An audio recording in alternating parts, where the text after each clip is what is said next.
जुग जुग जिया सुललन भवन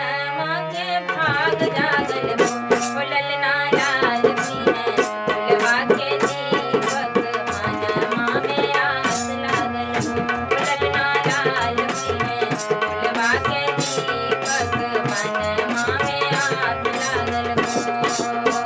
आज के दिन सुहावन रखिया लुभावन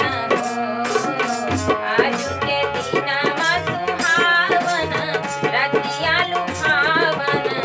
बोलल ना दीदिया के जन में बोलिल बाबोलिबा पर सुंदर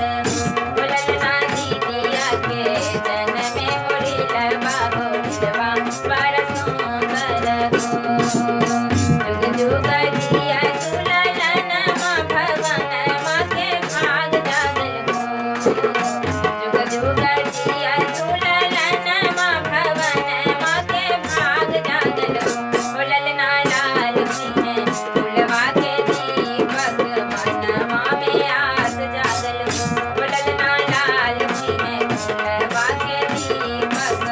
मनमा में आस लागल हो नकिया तो होके जैसे बाबूजी के अखिया तो माई के हो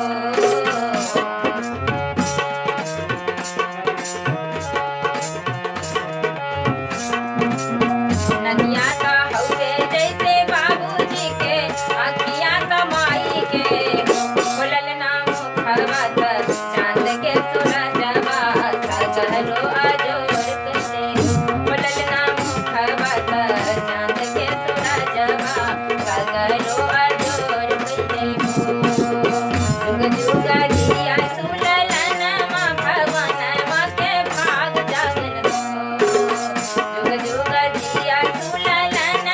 भवन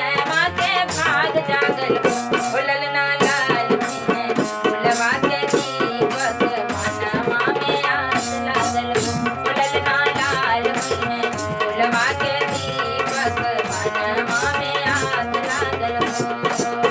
सासु सोहागिन बड़ भागिन अन धन लुटावेली हो